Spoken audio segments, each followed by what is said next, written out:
Hello, survivors. Thanks for joining us today.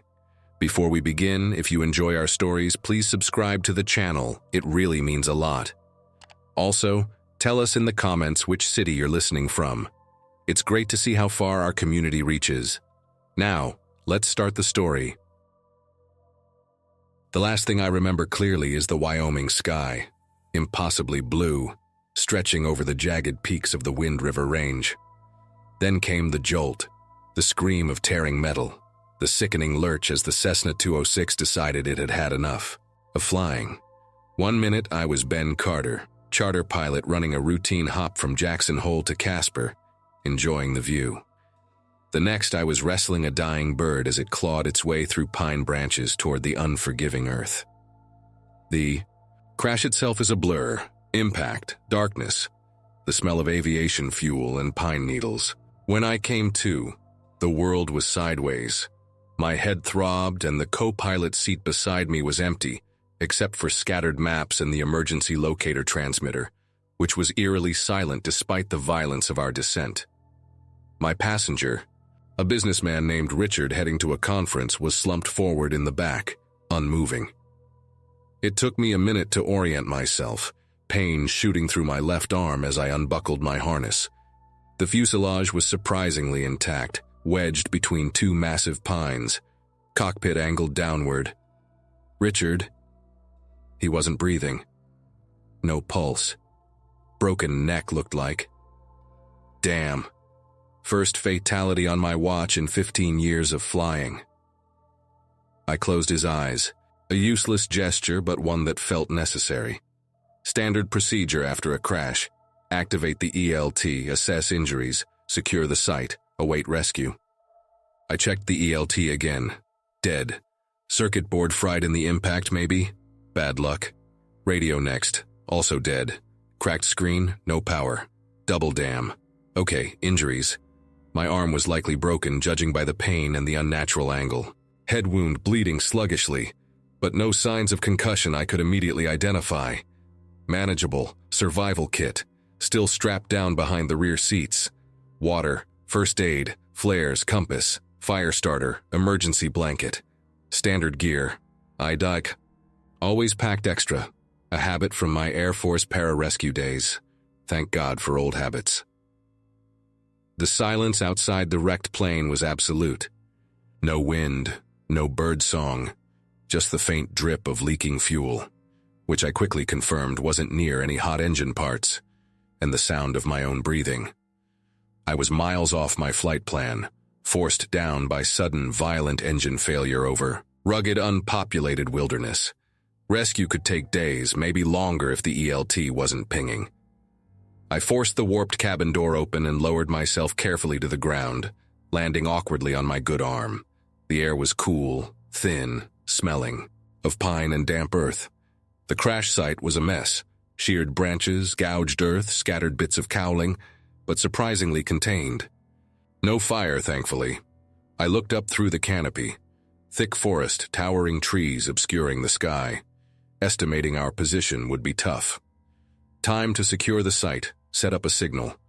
I gathered dry tinder and wood, ignoring the protest from my broken arm, and managed to get a small fire going using the ferro rod from my kit. Next, the flares. I laid them out near a small clearing I found 50 yards from the wreck, ready to light if I heard search aircraft. Then back to the plane to retrieve the first aid kit and salvage anything useful. That's when I heard it. Not aircraft, not animal sounds. Shouting. Distant but definitely human voices, echoing through the trees. Rescue. Already. Seemed. Impossibly fast, especially with no ELT signal. Maybe hunters? Hikers? Hello, I yelled, moving toward the clearing, grabbing a flare. Over here. Plane crash. The shouting grew louder, closer, but it sounded wrong. Not calls for help, but angry guttural roars, mixed with screams. High-pitched, terrified screams. And then, gunfire. Sporadic pops at first, then sustained bursts. Definitely not hunters. I froze, instinct screaming. This wasn't rescue. This was something else. Something violent. I doused my small signal fire immediately, kicking dirt over the embers. Silence and invisibility were suddenly far more important than being found. I retreated quickly, quietly, back toward the relative cover of the wrecked Cessna, grabbing the tire iron I kept wedged beside the pilot seat, my only real weapon, besides the flares and a small survival knife. Hunkering down behind the fuselage, I peered through the trees in the direction of the sounds. Figures emerged from the dense undergrowth about 200 yards away. At first, I thought they were hikers fleeing whatever was happening. Then I saw their movements, jerky, unnatural, stumbling yet fast. Their clothes were torn, smeared with something dark. Even from this distance, something about them felt fundamentally wrong. They weren't fleeing the gunfire. They were moving toward it, drawn to the noise, just like in those stupid movies my nephew loved. Then I saw what they were chasing, a man and a woman scrambling through the forest, looking back in terror. The man carried a hunting rifle, firing it wildly behind him. The woman stumbled, fell. One of the jerky figures was on her in an instant, teeth tearing at her exposed leg. The man turned, screamed, tried to pull the creature off her, but two more were on him, dragging him down. His rifle discharged one last time before falling silent. The sounds that followed, the wet, tearing noises, turned my stomach. Zombies. The word felt ridiculous, impossible, but my eyes weren't lying. What I'd dismissed as frantic news, reports before taking off, what had probably caused chaos on the ground, leading to my engine ingesting debris, or hitting some mid-air collision I didn't even register. It was real. The infection, the aggression, the biting, it had reached even this remote stretch of Wyoming wilderness, and I had just crashed right into the middle of it. My broken arm throbbed, a painful reminder of my vulnerability. My radio was dead, ELT useless. I was miles from civilization, surrounded by dense forest and hunted by things that defied explanation. The survival kit suddenly felt woefully inadequate. My pararescue training kicked in. Assess, prioritize, act. Priority 1, survive the immediate threat. Those things were drawn to noise, to movement. Staying hidden near the wreck was my best bet for now.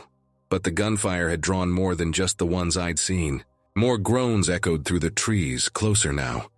They were converging on the site of the brief firefight, where the hikers had fallen, and that site was dangerously close to my crash location. The smell of leaking fuel suddenly seemed terrifyingly potent. One stray spark, one errant gunshot hitting the wreck. I needed to move, away from the wreck, away from the converging infected. But where? Deeper into the wilderness? Without a working compass, it had shattered in the crash, I now realized looking at the cracked housing in my kit. Or knowledge of the terrain. I could easily get lost, run out of water, succumb to exposure or my injuries long before the dead found me. My only hope was elevation. Get higher, try to spot a landmark, a ranger station, a road, anything.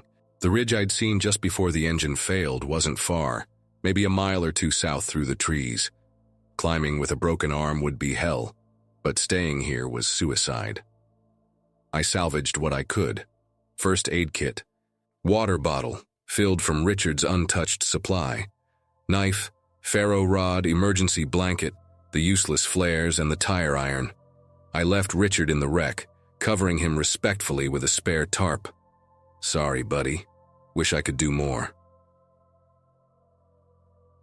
Moving through the dense forest required every bit of stealth training I possessed. I avoided thick brush, stepped carefully on pine needles, used trees and rocks for cover.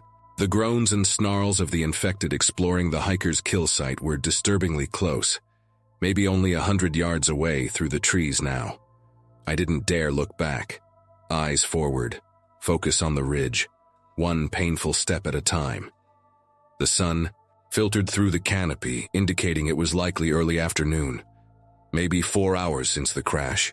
4 hours since the world ended, at least for me and Richard and those poor hikers. How far had it spread? Was Jackson Hole gone? Casper? Was anywhere safe? The climb was brutal. My arms screamed with every movement, and the thin mountain air left me gasping. Twice I had to freeze as infected shuffled past nearby, drawn by God knows what. The scent of the crash, maybe, or just wandering aimlessly. Their movements were still jerky, but they navigated the uneven terrain with a disturbing persistence. Their eyes, vacant and milky, seemed to scan the forest, missing me only through sheer luck and my stillness. After what felt like an eternity of painful climbing, I reached the ridgeline. The view stopped me in my tracks. Below, the vast expanse of the Wind River wilderness stretched out, a sea of green and brown under the afternoon sun. Beautiful and terrifyingly empty. No roads, no cabins, no smoke from distant towns. Nothing, just endless forest and mountains. My heart sank. Getting high up hadn't helped, it just confirmed how utterly alone I was. But then I saw it, far to the east, almost lost in the haze, a thin, dark line. Smoke? No, too consistent. A transmission. Tower? Maybe. And beside it, a faint glint of reflected sunlight. Metal. A building? It was miles away, maybe 10, 15 miles across rugged terrain. But it was something. A destination. A long shot, but better than wandering aimlessly until the dead, or the elements claimed me. I checked my water. Less than half a bottle left. My arm was throbbing relentlessly. The sun was beginning its slow descent toward the western peaks. I had maybe 3-4 hours of daylight left. Not enough time to reach that distant tower before nightfall. Not with my injuries. I needed shelter, water, and a plan. Following the ridgeline seemed the safest bet, offering better visibility. I found a small stream trickling down a rocky outcrop, clean, cold mountain water. I drank deeply, refilled my bottle, then soaked. A strip torn from my shirt to clean my head wound and fashion a crude sling for my arm. The cold water numbed the pain slightly. As dusk began to settle, casting long, eerie shadows across the landscape, I found a potential shelter. A shallow cave beneath a rocky overhang, hidden by dense brush. Small, cramped, but defensible. I gathered rocks to partially block the entrance, leaving just enough space to slip through and observe. Inside, I laid out the emergency blanket, ate the last of my jerky, and prepared for a long, cold night. The forest came alive with sound as darkness fell. Not the sounds of the dead this time, but the normal nocturnal chorus, crickets, owls, the distant howl of a coyote. It was almost peaceful, a deceptive calm that did little to soothe my frayed nerves. Sleep was out of the question. Every rustle of leaves, every snap of a twig, sent jolts of adrenaline through me. I sat huddled in the mouth of the cave, iron clutched in my good hand, straining to see into the moonlit woods. Around midnight, the animals went silent. All of them. An unnatural hush fell over the forest, deeper and more complete than the silence after the crash. That's when I heard it again. That low, guttural moaning closer than before, echoing up from the valley floor.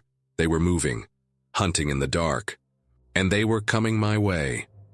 Huddled in the shallow cave, tire iron gripped tight, I listened as the moans grew closer. Plural now.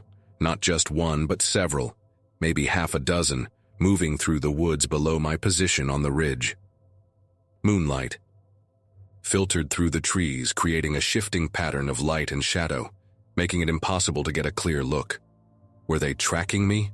Could they smell me? Or were they just wandering, drawn by some echo of the crash hours earlier? My Air Force training kicked in. Don't panic, assess the threat, find the advantage. The cave was small, the entrance partially blocked with rocks. A single attacker would have trouble getting through quickly. Multiple attackers. That was a different story. The tire iron was heavy steel, good for a single killing blow if I got lucky, but useless against a group.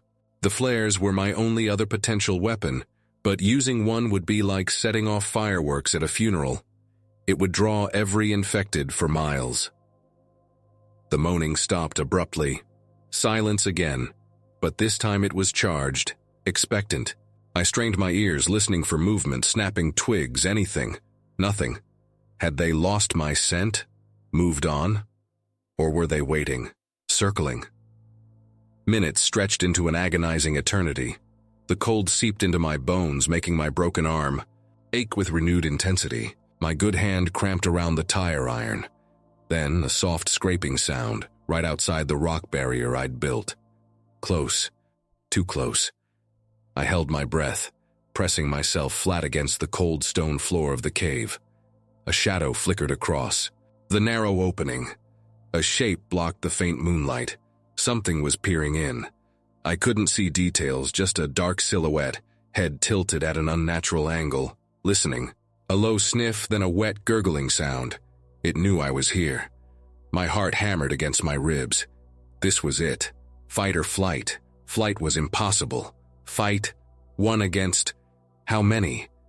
The silhouette remained motionless for a terrifying moment, then slowly began to push against the rocks blocking the entrance. Pebbles skittered. One of the larger rocks shifted, grating against the cave floor. I had to act. Now. Before it could force its way in, before its companions joined it. Adrenaline surged. I scrambled forward, swinging the tire iron with all my might in a tight arc aimed at where the head should be. The clang of metal hitting rock echoed in the small space as the creature jerked back, but not before letting out a piercing, inhuman shriek. Shit. That shriek was an alarm bell. I heard answering moans from the woods, closer now, converging. The thing outside renewed its efforts, throwing its unnatural weight against the rock barrier. The rocks groaned, shifted again. Another few pushes and it would be through. I scrambled back, grabbing a flare. No choice now. Distraction and escape. I popped the cap, scraped the striker against the fuse. It sputtered, then ignited with a blinding hissing intensity, bathing the cave and the woods outside in brilliant red light. The creature at the entrance shrieked again, recoiling from the intense light and heat, shielding its vacant eyes.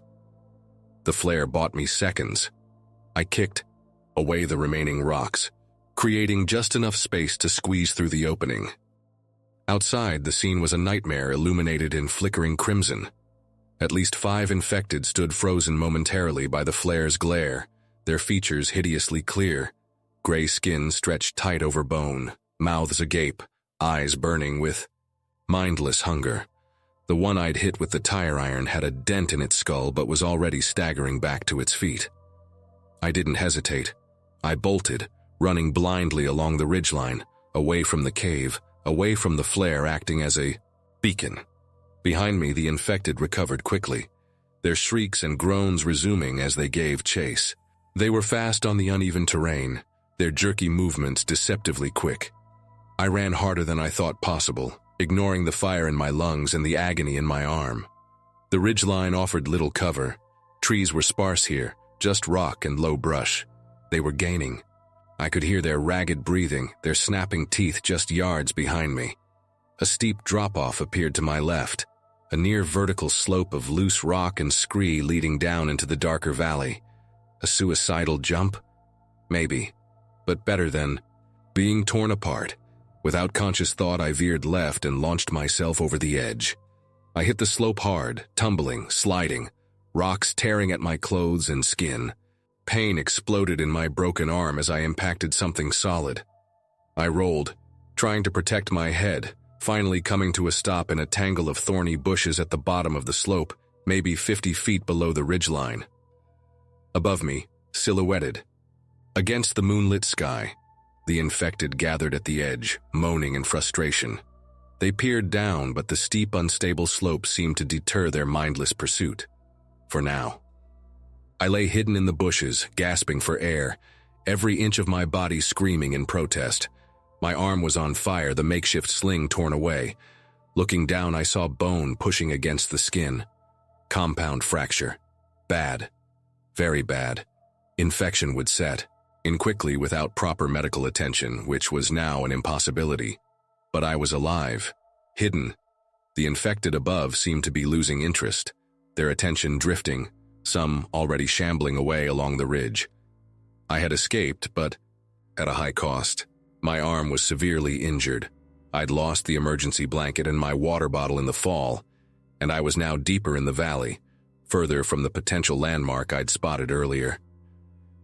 As the adrenaline faded, Shock and pain began to set in. The cold was biting deeper than before. I fumbled for the ferro rod and knife, managed to gather some dry leaves and twigs from the bushes around me. My good hand shook uncontrollably, but after several tries, I managed to strike a spark, coaxing a tiny flame to life. I fed it carefully, building a small, low fire, shielding its light with my body and the surrounding rocks. The warmth was marginal, but vital. Shivering uncontrollably, I assessed my situation. Broken arm, no water, minimal supplies, lost in the Wyoming wilderness, hunted by the undead. Not good. My pararescue training kept whispering protocols. Find water, find shelter, maintain core temperature, assess escape routes. But the reality was grim. Without water, I wouldn't last more than a day or two, especially with the injury. Without shelter better than these bushes, hypothermia was a serious risk as night deepened. And escape? The distant tower was now completely out of reach across treacherous terrain. My only hope was the stream I'd found earlier, back up the slope near the cave I'd abandoned. Could I make it back up there? Climb that scree slope with one good arm, risking attracting the infected again? It seemed impossible. Then, another sound. Faint, but growing. A rhythmic chopping. Whoomp, whoomp, whoomp. Helicopter, military, rescue, or just another part of the nightmare unfolding across the country. It sounded like it was coming from the east, from the direction of that distant tower I'd seen. I had another choice to make. Stay hidden, conserve energy, hope the helicopter was friendly and happened to spot me, or risk revealing my position, using my last flare to signal it, praying it wasn't too late, praying it wasn't already compromised like everything else seemed to be. The sounds of the infected moaning on the ridge above seemed to have faded, but were they truly gone? Signaling could bring them right back down on me, but it could also bring salvation. The rhythmic thumping of the helicopter grew louder, closer. It was definitely military. A big Chinook by the sound of the rotors flying low, following the ridgeline I'd just tumbled down. Search and rescue? Or troop deployment? Its searchlight swept across the forest, momentarily illuminating the trees above me, then passing on. They hadn't seen me. This was my chance. Maybe my only chance. I fumbled for my last flare, the one I'd almost used on the tanker. My good hand was still shaking, partly from cold, partly from pain, partly from fear. Getting the cap off took agonizing seconds. The helicopter was moving away now, heading south along the ridge. Come on, I muttered, scraping the striker. It sparked, fizzled. Again, spark, fizzle. Panic tightened its icy grip. My hand was too numb, too unsteady. The helicopter noise was fading. One last try. I braced the flare against a rock, held the striker firmly, and scraped hard. Ignition. The flare hissed to life, casting a brilliant, almost painful white light across the small clearing where I huddled. I waved it frantically, ignoring the searing pain in my broken arm, shouting myself hoarse. Here! Down here! Help! The helicopter sound changed pitch, hovered, then began to circle back. The searchlight swept across the valley again, slower, this time probing the darkness. It found me. The beam locked onto my position, pinning me like an insect. Relief washed over me, so intense it almost buckled my knees. Saved. But the relief was short-lived. The flare's intense light and my shouting had done exactly what I feared. Groans erupted from the woods around me, closer this time. The infected I'd evaded on the ridge, and maybe others drawn by the helicopter noise, were converging again. Figures shambled out of the trees, drawn to the light, their milky eyes fixed on me. 5, 10, then more. The helicopter descended, hovering maybe 60 feet above me, kicking up wind and debris. A rope ladder snaked down. A figure in military gear leaned out, gesturing frantically for me to climb. But the infected were closing in fast, shambling, running, their unnatural speed terrifying in the stark white glare of the flare and the searchlight. I wouldn't make it to the rope in time. I looked up at the helicopter, then at the closing circle of the dead. My mind flashed back to my training. Pararescue jumpers don't leave people behind, but how could I get up there? Then I saw it. The helicopter wasn't just hovering, it was lowering a rescue basket on a winch cable, swinging it down toward me. Hope surged again. But the infected were almost on me. One lunged, teeth snapping. I sidestepped, swinging the tire iron, catching it in the temple. It dropped. Another took its place. I kicked it back, stumbling, keeping them at bay while the basket descended with agonizing slowness. It finally touched down beside me. "Get in!" the soldier yelled from above over the rotor wash. I practically threw myself into the basket, collapsing onto the metal grating, clutching my broken arm. "Hoist! Hoist!" I screamed, watching the infected clawing at the rising basket. One managed to grab the edge, its dead weight pulling, straining the winch cable. Its vacant eyes locked onto mine, blood dripping from its snarling mouth. From the helicopter door, the soldier leaned out, raising his rifle. A single, precise shot echoed over the rotors. The infected's head exploded, and its body fell away, tumbling back into the darkness below. The basket continued its ascent, lifting me away from the grasping hands, away from the Wyoming wilderness that had become a graveyard. As we were hauled into the helicopter's noisy, vibrating interior, the soldier helped me out of the basket. He wore standard army fatigues, but his face was obscured by a gas mask and helmet. He immediately began checking me for bites, his movements efficient, impersonal. "Name, rank, unit?" he demanded, his voice muffled by the mask. "Ben Carter, civilian pilot. Crashed my Cessna this morning." He paused, scanning me with a handheld device. "Civilian? How the hell did you end up out here?" "Engine failure. Bad luck," I said, wincing as he checked my arm. "What's going on, those things?" "Classified." He cut me off, applying a field dressing to my head wound. "All you need to know is you're being evacuated to a secure facility." "Compound fracture," he noted, securing my arm with a splint. "You'll need surgery." He injected me with something that brought blessed relief from the throbbing pain. I looked around the helicopter cabin. It was stripped down, military functional. 2 other soldiers sat strapped in, weapons ready, also wearing full masks. No markings on their uniforms or the chopper itself. This wasn't a standard National Guard rescue. This felt different, more covert. "Where are we going?" I asked again. The soldier finished securing my splint. "Like I said, classified. Secure facility outside Cheyenne." He handed me a water canteen. "Drink up, long flight." As the helicopter banked east, leaving the dark peaks of the Wind River Range behind, I looked down at the vast, empty wilderness. It looked peaceful from up here, deceptively so. But I knew what lurked beneath the canopy now. I thought about the businessman, Richard dead in the wreck, the hikers torn apart, the flare I'd used, potentially drawing more infected to the crash site. Survival always came at a cost. My eyes drifted to the east, toward the horizon where Cheyenne and whatever secure facility waited lay. The first hints of dawn were painting, the sky pink, a new day.